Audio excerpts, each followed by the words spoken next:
Hello everyone, this is and welcome to रुडजी maths. So आज के इस लेक्चर में हम लोग कंटिन्यू करेंगे डिफरेंशियल इक्वेशन के एमसीक्यूज को। ठीक है, तो लास्ट लेक्चर तक हम लोगों ने क्वेश्चन 17 तक देख लिया था। आज हम लोग स्टार्ट कर रहे हैं क्वेश्चन 18 से। सो देखते हैं, सबसे पहला अपने पास आज का question, which one of the following statement is correct. The differential equation, देखो आपको यहाँ पे डिफरेंशियल इक्वेशन जो है ये वाली डिफरेंशियल इक्वेशन दे रखी है। ठीक है, आपको बताना है कि इन चारों ऑप्शंस में से कौन सा करेक्ट है। ठीक है, अब देखो आप यहाँ अगर ध्यान से देखोगे इन ऑप्शंस में एक तो लीनियर और नॉन लीनियर इक्वेशन की बात की गई है, दूसरा ऑर्डर और डिग्री की बात की गई है ऑप्शंस के अंदर। ठीक है, तो सबसे पहले हम देख लेते हैं कि इस इक्वेशन के अंदर ऑर्डर और डिग्री क्या है। ठीक है, अब आप देखो यहाँ पे आपको दे रखा है dx अपॉन dy, यहाँ दे रखा है y की पावर में कुछ, और यहाँ पे दे रखा है आपको x। इसका मतलब यहाँ पे सिर्फ इसको एक बार ही डिफरेंशिएट किया गया है। ठीक है ना, मतलब यहाँ पे आपके पास में अगर आप इसको वैसे भी करोगे ना, dy बाई dx की फॉर्म भी अगर निकालने की कोशिश करोगे, जैसे यहाँ पे आपके पास में एक dx अपॉन dy तो दे रखा है ना, x को y के रिस्पेक्ट में डिफरेंशिएट किया हुआ है। ठीक है, बट ऐसा कुछ तो नहीं दे रखा d square x upon d y square, या फिर ट्रिपल बार डिफरेंशिएट कर रखा है, ऐसा कुछ नहीं कर रखा, सिर्फ एक ही बार डिफरेंशिएट वाला टर्म दे रखा है। ठीक है, तो यहाँ पे आपके पास में क्या हो जाएगा, d x upon d y है, तो यहाँ पे ऑर्डर क्या हो जाएगा इसका, ऑर्डर क्या हो जाएगा इसका 1। ठीक है, सो ऑर्डर इसका 1 हो जाएगा। अब d x upon d y का जो पावर है ना, वो कितना दे रखा है 2। ठीक है, तो ये आपके पास में क्या हो जाएगा, इसका डिग्री क्या हो जाएगा 2। फाइन, अब ये हमें पता चल गया कि ऑर्डर क्या है और डिग्री क्या है। ठीक है, ऑर्डर क्या हो गया आपके पास में 1 और डिग्री क्या हो गया आपके पास में 2, है ना। ये चीज़ तो आपके पास में आ गई। अब लीनियर है या फिर नॉन लीनियर, ये हम देख लेते हैं। तो ये हम कैसे देखते हैं, अगर डिग्री जो है, अगर डिग्री 1 के इक्वल होती है तब तो वो क्या हो जाता है, लीनियर इक्वेशन हो जाता है ना। लेकिन हमारे पास में यहाँ पे डिग्री क्या आ रहा है, 2 आ रहा है, तो ये क्या हो जाएगा, नॉन लीनियर इक्वेशन हो जाएगा। तो इसका ऑप्शन जो करेक्ट होगा वो होगा बी, नॉन लीनियर इक्वेशन है ये। ठीक है, ऑर्डर 1 है और डिग्री 2 है। ठीक है, तो ये आपका ऑप्शन जो है वो करेक्ट हो गया। नेक्स्ट देखते हैं। सो यहाँ नेक्स्ट क्वेश्चन में हमें क्या करना है, the solution of x minus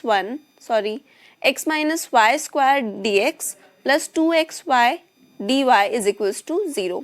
ये आपके पास में एक डिफरेंशियल इक्वेशन गिवन है, हमें इसका क्या बताना है, सॉल्यूशन बताना है। इसका जो सॉल्यूशन होगा वो इन चारों ऑप्शंस में से एक होगा, तो हमें इसे पूरा सॉल्व करना है इस इक्वेशन को।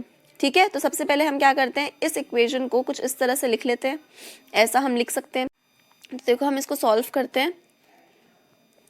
इस वाली इक्वेशन को हम लोग किस तरह से सॉल्व कर रहे हैं, देखो ये जो आपका इक्वेशन है इसको कैसे सॉल्व करेंगे।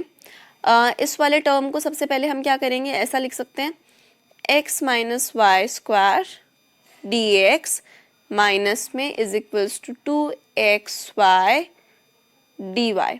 ठीक है, सो हमने क्या किया, इस एक टर्म को आप इधर ले जाओ, इक्वल्स टू के उधर ले जाओ। ठीक है, चाहे तो इस तरह से लिख लो कि 2xy dy is equals to minus में x minus y square dx। ठीक है, फिर अब आप यहाँ पे क्या करोगे, ये वाला जो माइनस वाला टर्म है उसको आप अंदर ले लो, तो ये वाली जो चीज़ हो जाएगी वो देखना, नेक्स्ट स्टेप क्या हो जाएगा, 2xy dy is equals to y square minus x dx। ठीक है, ये वाली चीज़ हो जाएगी। अब देखना ये चीज़ आपको समझ में आ गई, ये वाला स्टेप। ठीक है, ये चीज़ हो गया। अब क्या करेंगे, अब या तो आप इसको देखो इस तरह से भी लिख सकते हैं इसको। ठीक है, और बाकी आपके पास में क्या हुआ, वाई स्क्वायर माइनस एक्स था, अब वो जो डी एक्स था हम क्या किया, उस डी एक्स को हमने दूसरे साइड ले लिया, तो ये क्या बन जाएगा, 2xy dy बाय dx बन जाएगा। ठीक है, मतलब कुछ इस तरह से आ जाएगा। आप इक्वेशन को मैंने जिस तरह से भी सॉल्व किया है ना, आप इसे सॉल्व करेंगे तो आपके पास में कुछ इस वे में आ जाएगा। तो इक्वेशन सबसे पहले आपने कुछ इस तरीके से लिख ली। ठीक है, अब देखो, अब यहाँ पे हम इसको थोड़ा सा और सॉल्व करते हैं। फिर हमने नेक्स्ट किया तो क्या किया हम लोगों ने, देखना ये आपके पास में जो x है, ठीक है, इस x को मैंने क्या कर दिया, इस साइड में भेज दिया, ठीक है, अपॉन में। तो ये क्या हो जाएगा, वाई स्क्वायर अपॉन एक्स आएगा, एक्स, ये एक्स और एक्स तो कट जाएगा, तो ये कुछ इस तरह से बन जाएगा आपके पास में, ये आ जाएगा आपके पास में y square upon x minus 1 is equals to 2y dy by dx। Fine, है ना। और इसको आप कैसे लिख सकते हो, ये वाली जो चीज़ है ना, इसको हमने कैसे लिख दिया, ये जो -1 है, इस -1 को इसने पहले लिख दिया, फिर बाद में वाई स्क्वायर अपॉन एक्स को लिख दिया, ठीक है।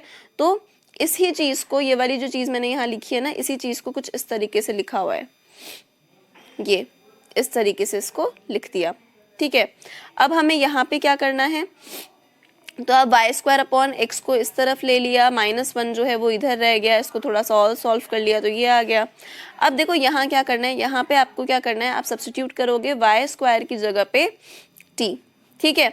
तो यहाँ पे आपको थोड़ा इसको सॉल्व करना है, तो उसके लिए मैंने वाई स्क्वायर की जगह पे टी ले लिया, वाई स्क्वायर की जगह पे टी लिया है, तो उसको क्या कर लिया, तो वाई स्क्वायर की जगह पे टी लिया है, ठीक है। तो इसको डिफ्रेंशिएट करेंगे, वाई स्क्वायर को, अगर y square is equals to t है, इसको डिफ्रेंशिएट करोगे तो क्या आ जाएगा, 2y dy is equals to dt आ जाएगा, ठीक है। तो वो यहाँ से आ गया, तो dt की जगह पे क्या आ जाएगा, ये वाला टर्म आ जाएगा, ठीक है। अब t की टर्म्स में हम इक्वेशन को बना रहे हैं। अब देखो, अब ये जो आपके पास में ऊपर इक्वेशन है ना, इस इक्वेशन के अंदर हम क्या कर देते हैं, dy जो है, dy की जगह पे dt की टर्म्स में पुट कर देते हैं, है ना। y dy जो, जैसे ये 2y dy आ गया, तो इसकी जगह पे क्या आ जाएगा, इसकी जगह पे dt आ जाएगा, ठीक है। और इस y स्क्वायर की जगह पे क्या आ जाएगा, t आ जाएगा, ठीक है। तो ये कुछ इस तरह से बन जाएगा क्या, dt अपॉन dx माइनस में t upon x is equals to -1, ठीक है। तो ये कुछ इस तरह से आ जाएगा, इक्वेशन जो है वो इस तरह से बन जाएगी, ठीक है। आगे देखते हैं। देखो, तो अब आपके पास में इक्वेशन ये बन चुकी है। ये जो आपके पास में इक्वेशन है वो क्या है, एक लीनियर इक्वेशन है, ठीक है। लीनियर इक्वेशन को हम कैसे सॉल्व करते हैं, हम उसका IF निकाल लेते हैं, ठीक है। तो इंटीग्रल फैक्टर जो है यहाँ पे कैसे निकलेगा, ये t मतलब x के रिस्पेक्ट में हुआ है ना, t को x के रिस्पेक्ट में डिफ्रेंशिएट किया हुआ है यहाँ पे इस इक्वेशन के अंदर। तो यहाँ पे आपके पास में क्या है, t का जो भी आपके पास में t के पास में जो x का टर्म दे रखा है हम उसे लेंगे। तो यहाँ पे दे रखा है 1 अपॉन माइनस में 1 अपॉन एक्स, तो इंटीग्रल फैक्टर क्या होता है, e की पावर में क्या हो जाएगा, इंटीग्रेशन ऑफ माइनस में 1 अपॉन एक्स dx, ठीक है, ये वाली चीज़ आ जाएगी, ठीक है। अब इसको अगर हम इंटीग्रेट कर लेंगे, ये वाला जो आपका टर्म है इसको इंटीग्रेट करोगे, मतलब क्या करना है, माइनस में 1 अपॉन एक्स को इंटीग्रेट करना है, तो माइनस को तो बाहर रख लो, 1 अपॉन एक्स का इंटीग्रेशन क्या होता है, log x, है ना। तो ये क्या हो जाएगा, e की पावर में माइनस में log x, ठीक है। अब क्या करो, इस माइनस को अगर आप इस पावर में ले लेते हो, -1 ही तो हुआ ही एक तरह से, ठीक है। तो अगर इसको उधर पावर में ले लेते हैं अंदर, तो ये क्या हो जाएगा, e की पावर में क्या आ जाएगा, log x की पावर -1, ठीक है। अब यहाँ पे ये भी तो e की बेस पे है ना log जो है, तो ये क्या हो जाएगा, x इनवर्स, ठीक है। हम इस तरह से लिखते हैं ना, जैसे e की पावर log x होता है तो उसको हम x लिख देते हैं, वैसे ये x इनवर्स आ जाएगा, ठीक है। बेसिक सी चीज़ है।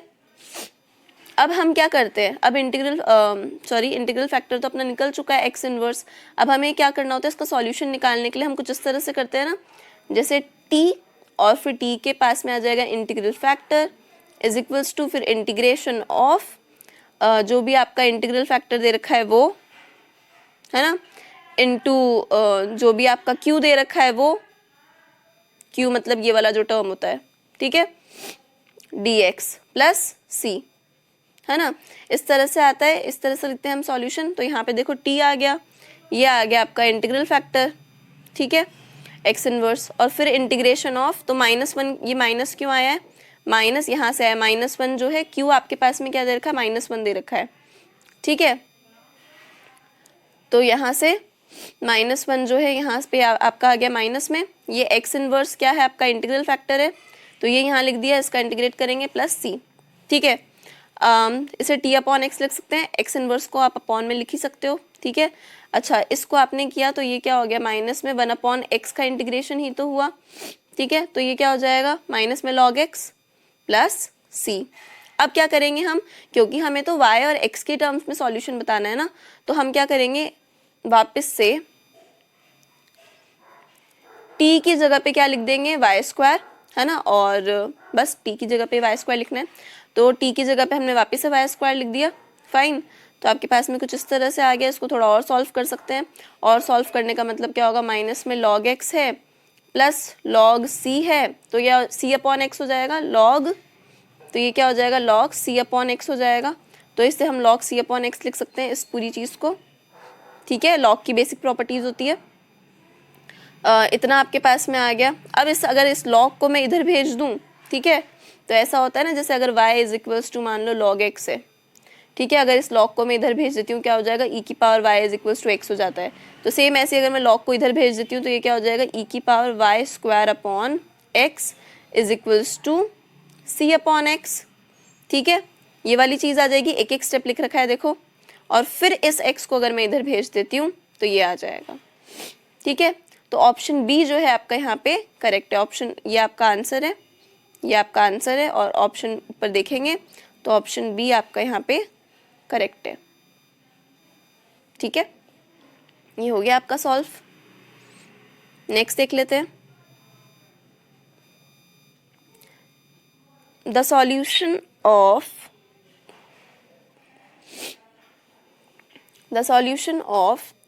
dy by dx plus y d phi by dx is equals to phi x into d phi upon dx is, आपको ये पूरा एक डिफरेंशियल इक्वेशन दे रखा है, ठीक है, इसके ऑप्शंस दे रखे हैं और हमें इसका बताना है सॉल्यूशन, है ना। ये A, B, C और D 4 ऑप्शंस दे रखे हैं, तो हमें इस इक्वेशन का सॉल्यूशन बताना है, ठीक है। देखते हैं, चलो सॉल्व करते हैं इसको। तो देखो ये वाला जो आपके पास में इक्वेशन है ना, ये आप देखोगे एक लीनियर इक्वेशन है, क्योंकि यहाँ पे dy बाई डी एक्स दे रखा है, ठीक है। dy बाई डी एक्स के अलावा आपके पास में देखो यहाँ क्या दे रखा है, y दे रखा है, मतलब dy by d x y, और यहाँ पे ये x का कोई भी आप टर्म मान लो, ठीक है। और सेम ऐसे ये आपका q हो जाएगा, जो कि पूरा का पूरा x के फॉर्म में है, ठीक है। तो यहाँ देखो लीनियर इक्वेशन है, तो उसको कैसे सॉल्व करेंगे, लीनियर इक्वेशन को हम सबसे पहले IF निकालते हैं। इसका IF निकालने के लिए हमें क्या चाहिए, जो भी आपका जैसे dy बाई डी एक्स हो गया प्लस y के पास में जो भी x का टर्म में होता है, ठीक है, x की फॉर्म में जो भी होता है ना, वो वाली चीज़ अपने पास में हम लेते हैं, ठीक है। तो यहाँ पे IF जो है आपका क्या हो जाएगा, IF इज इक्वल्स टू क्या आ जाएगा, e की पावर में d फाई अपॉन dx का इंटीग्रेशन, मतलब कुछ इस तरह से e की पावर में d फाई अपॉन dx का इंटीग्रेशन dx। तो आप देखोगे यहाँ पे ये वाली चीज़ तो कट जाएगी, dx और dx तो कट जाएगा, इसका मतलब ये हो जाएगा e की पावर इंटीग्रेशन में d फाई का आप इंटीग्रेशन करोगे तो क्या आ जाएगा, फाई, तो ये आ गया e की पावर फाई। इसीलिए आपके पास में जो IF है इंटीग्रल फैक्टर, वो ये e की पावर फाई आ गया, ठीक है। नेक्स्ट हम क्या करते हैं, नेक्स्ट हमें इस तरह से लेना होता है कि अपन y लेते हैं, y into integral factor is equals to, फिर जो भी आपका q होता है यहाँ पे x की टर्म में जो भी दे रखा होता है इंटू इंटीग्रल फैक्टर, है ना, फिर उसका इंटीग्रेशन करते हैं dx की टर्म में प्लस c, इस तरह से दिया होता है। तो वही चीज़ हम यहाँ पे लिख रहे हैं, देखो ये आ गया आपका y के पास में है इंटीग्रल फैक्टर e की पावर फाई, ठीक है। यहाँ पे देखो ये पूरा टर्म जो है आपका q जो है वो क्या दे रखा है, phi x d phi upon d x, ठीक है। तो ये q हमने यहाँ पे लिख दिया, ये q आ गया, ये q दे रखा है आपका, है ना, q ऑफ x जिसे हम बोलते हैं, ठीक है। और ये आ गया इंटीग्रल फैक्टर, ठीक है, और ये dx प्लस c। अब देखो dx से dx तो यहाँ कट जाएगा, ठीक है, और ये बच जाएगा फाई ऑफ x को हमने यहाँ पे नॉर्मल फाई लिख दिया, फाइन, लिख सकते हैं, कोई दिक्कत नहीं है, वो वैसे भी x की टर्म में ही है। तो फाई e की पावर फाई ठीक है, और डी फाई, ये वाली चीज़ यहाँ से ऊपर से बच गई। ठीक है, तो ये इस तरह से आ गई। आगे देखते हैं। अब देखो थोड़ी सी दिक्कत हो, अब देखो इस चीज़ को मैं यहाँ पे लिख देती हूँ क्योंकि मैं वहाँ पे, हाँ, तो ये क्या हो जाएगा आपके पास में y e की पावर 5 इज इक्वल्स टू, इसको जब आप इंटीग्रेट करोगे ना इस वाले टर्म को, ठीक है, इस वाले टर्म को आप इंटीग्रेट करोगे, इसमें इंटीग्रेट किस चीज़ को करना है, फाई ई की पावर 5 को, ठीक है, किससे, आइलेट करते हैं ना हम, आइलेट वाली चीज़ को यूज़ करते हुए आप इसको इंटीग्रेट करोगे। हाँ, तो देखो इसको हम आइलेट से सॉल्व करते हैं। ठीक है, तो इसको देखो कैसे करेंगे। सबसे पहले तो आपके पास में ये हो जाएगा, ये फाई जो होगा ये तो फर्स्ट हो जाएगा आइलेट से, है ना, और ये वाला जो टर्म होगा ये सेकंड हम इसको कंसिडर कर लेंगे। तो इसको कैसे सॉल्व करेंगे फिर, सबसे पहले क्या करते हैं, फर्स्ट को एज इट इज़ लिखते हैं, तो phi of x as it is आ गया। सेकंड का इंटीग्रेशन करते हैं, मतलब ई की पावर 5 का आप इंटीग्रेशन करोगे तो ई की पावर एक्स का इंटीग्रेशन क्या होता है, ई की पावर एक्स, तो ये भी ई की पावर 5 आ जाएगा एज इट इज़। माइनस में क्या करते हैं, इंटीग्रेशन ऑफ ये जो 5 होगा उसका डिफरेंशिएशन, तो x का डिफरेंशिएशन क्या होता है, 1 होता है ना, तो वैसे ही 5 का डिफरेंशिएशन 1 हो जाएगा। ठीक है, तो मैं यहाँ पे 1 लिख रही हूँ, डॉट इंटीग्रेशन ऑफ, एक मिनट, हाँ, फिर 1 डॉट इंटीग्रेशन ऑफ क्या आ जाएगा, वही ई की पावर 5 का इंटीग्रेशन करोगे तो वही आ जाएगा। ठीक है, ये हो गया। अब इसको थोड़ा सॉल्व कर लेंगे तो ये हो जाएगा 5 ई की पावर 5 माइनस में ई की पावर 5। ठीक है, तो ये वाली चीज़ आ गई 5 ई की पावर 5 माइनस में ई की पावर 5। इसमें से ई की पावर 5 को बाहर निकाल लेंगे तो अंदर क्या बच जाएगा, 5 माइनस 1, जो कि मैंने यहाँ पे लिख रखा है। ठीक है, तो ये जो चीज़ है ना, ये आपका क्या हो जाएगा, आंसर आ जाएगा y ई की पावर 5 इज इक्वल्स टू ये ई की पावर 5 माइनस 1 प्लस सी। ये आपका क्या हो जाएगा, आंसर हो जाएगा। आप ऊपर ऑप्शंस में चेक कर लो कि कौन सा ऑप्शन करेक्ट है, देख लेते हैं ऊपर। तो ये ऑप्शन आपका है ये वाला। ठीक है, एक मिनट रुको, ई की पावर 5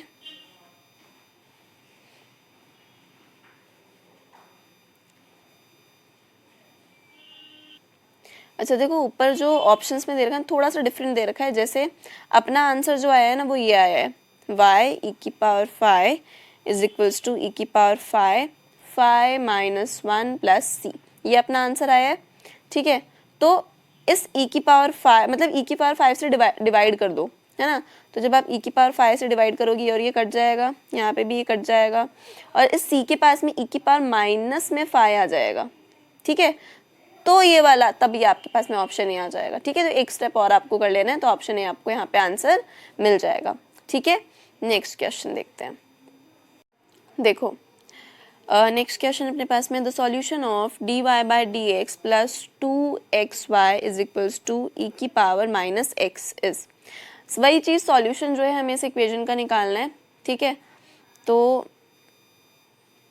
यहाँ पे आपको ऑप्शंस दे रखे हैं 4, जो भी सॉल्यूशन अपना आएगा उसके लिए 4 ऑप्शंस दे रखे हैं। तो सबसे पहले हमें कुछ नहीं करना, हम इसे सॉल्व कर लेते हैं। ठीक है, तो ये आप देखोगे लीनियर इक्वेशन है, dy बाई डी एक्स है, मतलब यहाँ पे जो डिग्री है आपके पास में वो 1 है। ठीक है, और बाकी बिल्कुल आप देखोगे ढंग से तो dy बाई डी एक्स की फॉर्म में ही दिख रहा है ये, है ना, कि ये dy बाई मतलब लीनियर इक्वेशन की फॉर्म में दिख रहा है। जैसे dy बाई डी एक्स हो गया, y के पास में यहाँ पे x की फॉर्म में कुछ हो गया, और यहाँ पे इक्वल्स टू के इधर पूरा x की फॉर्म में कुछ हो गया। ठीक है, तो अब हम इसे सॉल्व करते हैं। सॉल्व करेंगे तो उसके लिए हमें क्या करना है, बहुत इजी सा है, इंटीग्रल फैक्टर हमें निकालना होगा। इंटीग्रल फैक्टर आप देख लो, यहाँ पे 2x जो है y के पास में है, तो इंटीग्रल फैक्टर में हम क्या करेंगे, e की पावर में इंटीग्रेशन में 2x को डाल देंगे। ठीक है, अब आप इस 2x का इंटीग्रेशन कर लो तो क्या हो जाएगा, x² आ जाएगा। ठीक है, तो इंटीग्रेशन करोगे आप 2x का तो क्या आ जाएगा आपके पास में x², तो वो इस 2 से कैंसिल हो जाएगा, तो x² आ जाएगा। तो e की पावर x² क्या आ गया, इंटीग्रल फैक्टर। ठीक है, अब वही चीज़ y हमने यहाँ पे लिख दिया, y के पास में इंटीग्रल फैक्टर को लिख दिया, तो y इंटू इंटीग्रल फैक्टर हो गया इज इक्वल्स टू ये जो भी आपका साइड में दे रखा होता है वो, मतलब qx जिसे हम बोलते हैं। ठीक है, और इंटीग्रल फैक्टर इस पूरे का इंटीग्रेशन, तो अब आप देखोगे ये और ये वाली चीज़ जो है पूरी तो पूरी कट जाएगी, है ना। मतलब e की पावर माइनस एक्स स्क्वायर का मतलब क्या हो गया, ये वाली जो टर्म है वो कुछ इस तरह से हो गई, e की पावर एक्स स्क्वायर अपॉन में e की पावर एक्स स्क्वायर, तो ये पूरा कैंसिल हो जाएगा, ठीक है। तो यहाँ पे इंटीग्रेशन ऑफ dx हो गया एक तरह से, ये वाला जो चीज़ है, और dx का इंटीग्रेशन क्या होता है, सिर्फ और सिर्फ x। तो ये आपके पास में क्या आ गया, सॉल्यूशन आ गया। आप आंसर चेक कर लो कि कौन सा वाला सॉल्यूशन यहाँ पे करेक्ट है। आप देखोगे बी ऑप्शन करेक्ट है, ठीक है। नेक्स्ट देखते हैं, differential equation this has the solution, same वही, ये जो आपके पास में डिफरेंशियल इक्वेशन दे रखी है इसका हमें सॉल्यूशन निकालना है। ऑप्शन जो है आपके पास में दे रखे हैं, देखते हैं इसका सॉल्यूशन क्या आएगा। ये मैंने यहाँ पे लिख ली डिफरेंशियल इक्वेशन, तो यहाँ पे देखो मैंने क्या किया है, ये वाला जो आपका नहीं, ये जो आपके पास में डिफरेंशियल इक्वेशन है, ठीक है। तो सबसे पहले हमने क्या कर लिया, ये वाला जो आपके पास में dx है ना, तो हम ऐसा कर लो, या तो dx से डिवाइड कर दो, ठीक है। dx से डिवाइड करोगे इस पूरी इक्वेशन को, तो यहाँ पे dy/dx मिल जाएगा, और यहाँ पे dx जो है वो कैंसिल आउट हो जाएगा, ठीक है। ये वाला dx जो है वो कैंसिल आउट हो जाएगा, ठीक है। तो इक्वेशन कुछ इस तरह से हो जाएगी। अच्छा, अब इस x से डिवाइड कर दो पूरी इक्वेशन को, तो ये x जो है वो इधर अपॉन में आ जाएगा, है ना, और यहाँ तो जैसे 0 रहेगा ही, ठीक है। तो एक बार ये वाली चीज़ कर लो, ये कुछ इस तरह से हो जाएगी। एक मिनट, dy/dx माइनस में y plus 2x³ upon x is equals to 0, ठीक है। नेक्स्ट स्टेप क्या करना है, नेक्स्ट स्टेप में हमने क्या किया, ये वाला जो आपका जो टर्म है, ठीक है, इस वाले टर्म को हम उस साइड भेज देंगे 0 के पास, तब आपके पास में ये वाली चीज़ आ जाएगी, ठीक है। तब आपके पास में ये आ जाएगा dy/dx माइनस में y अपॉन x, और क्योंकि जब x को आप 2x³ से करोगे तो वो 2x² हो जाएगा, तो वो इधर आ गया, ठीक है। और यहाँ पे ये माइनस में हो जाता ना, तो उधर गया तो वो प्लस में हो गया। इतना तो समझ में आता है। ये आपके पास में क्या बन गई, वही लीनियर इक्वेशन, ठीक है। लीनियर इक्वेशन को कैसे सॉल्व करते हैं, अभी हमने इतने 2-3 जो क्वेश्चंस देखे हैं सेम वैसे ही सॉल्व करेंगे। तो इंटीग्रल फैक्टर जो है आपके पास में वो निकालोगे। इंटीग्रल फैक्टर यहाँ पे कैसे निकाला, y के मतलब y को x के रिस्पेक्ट में किया है ना डिफरेंशिएट, तो y का जो आपके पास में y के पास में जो है x की फॉर्म में वो क्या दे रखा है यहाँ पे, माइनस में 1/x। तो e की पावर में क्या डाल दिया, इंटीग्रेशन ऑफ माइनस में 1/x dx, ठीक है। तो ये आपका इसको इंटीग्रेट करोगे माइनस में 1/x dx को, तो क्या हो जाएगा, ये वाला आ जाएगा, मतलब वही log x आ जाएगा ना, माइनस में log x, वही -1 जो है उसको आप पावर में ले लो, माइनस का मतलब -1 ही तो हुआ, है ना। तो e की पावर में जो माइनस है उसको आपने कुछ इस तरह से लिख लिया, e की पावर log x की पावर -1, ठीक है। तो उसके बाद में वो क्या आ जाएगा, e की पावर log x क्या होता है, इज इक्वल्स टू x होता है ना, log की बेसिक प्रॉपर्टी, तो वहाँ से x इनवर्स आ जाएगा, ठीक है। अब हम इसको इस तरह से लिख लेंगे, वही क्या किया, y इंटू इंटीग्रल फैक्टर, तो इंटीग्रल फैक्टर आपके पास में x इनवर्स है, ठीक है। दूसरा जो भी आपके पास में यहाँ साइड में दे रखा होता है, ये रहा 2x³ मतलब जिसे हम q ऑफ x बोलते हैं, तो ये q ऑफ x आ गया, इंटू में इंटीग्रल फैक्टर आ गया, ठीक है, और उसका पूरा इंटीग्रेशन करेंगे, ठीक है, प्लस c, ठीक है। ये इस तरह से आपके पास में हो गया। तो अब देखो, इसको तो आप क्या कर लो, इसको आपको क्या करना पड़ेगा, इंटीग्रेट करना पड़ेगा, है ना, इस वाली चीज़ को। तो इसमें आप देखोगे तो ये क्या हो जाएगा, ये आपके पास में हो जाएगा 2x² अपॉन x हो गया, x और x कट गया, तो 2x का करना है इंटीग्रेशन, आपको 2x का इंटीग्रेशन करना है। 2x का इंटीग्रेशन करोगे तो क्या आ जाएगा आपके पास में, वही x² अपॉन 2 आएगा, तो 2 और 2 कट गया, तो x² बच गया, तो ये x² प्लस c हो जाएगा, ठीक है। तो ये जो है आपका पूरा क्या आ गया, सॉल्यूशन। इसको आप इस तरह से लिख सकते हो, ये जो x है उसको उधर भेज दो, तो x³ हो जाएगा प्लस cx हो जाएगा, तो ये पूरा आपका क्या आ गया, सॉल्यूशन आ गया, ठीक है। अब आप मैच कर लो ऊपर कौन सा सॉल्यूशन, कौन सा जो है वो करेक्ट है, तो बी वाला जो है वो आपका यहाँ पे क्या हो जाएगा, करेक्ट हो जाएगा, ठीक है। तो आज हम लोगों ने 5 क्वेश्चंस देखे हैं, है ना। आई थिंक आज के लिए इतना काफ़ी है, वीडियो को ज़्यादा लंबा नहीं करते, छोटे छोटे वीडियो मतलब ठीक ठाक वीडियोस के अंदर ठीक ठीक क्वेश्चंस लेके भी चलेंगे तो भी हो जाएगा। प्लेलिस्ट के अंदर सारे के सारे वैसे भी जितने भी ये वीडियो लेक्चर्स हैं वो मैंने लगातार ही डाल रही हूँ, ठीक है। और थंबनेल पे बिल्कुल लिख दिया गया होता है पार्ट 1, पार्ट 2, पार्ट 3 इस तरह से, ठीक है। तो आपको समझ में भी आ जाएगा और आपको प्रॉब्लम भी नहीं होगी, ठीक है। तो आज के लिए हम इतने क्वेश्चंस ही करते हैं। अब मिलते हैं नेक्स्ट लेक्चर के अंदर, आगे के क्वेश्चंस कंटिन्यू करेंगे। और बिल्कुल यहाँ पे डिफरेंशियल इक्वेशन के ये वाली जो मैं प्लेलिस्ट डालने वाली हूँ, मतलब ये जो मैं वीडियोस डाल रही हूँ, तो ये लेक्चर जो है डिफरेंशियल इक्वेशन की ये 80 क्वेश्चंस पे ही समाप्त होंगे, ठीक है। पूरे 80 क्वेश्चंस हम लोग करने वाले हैं। तो अभी फ़िलहाल तो हम पहुँचे हैं 22 पे, है ना। आगे धीरे धीरे करके हम करते हैं। तो मिलते हैं नेक्स्ट लेक्चर में, तब तक के लिए बाय बाय।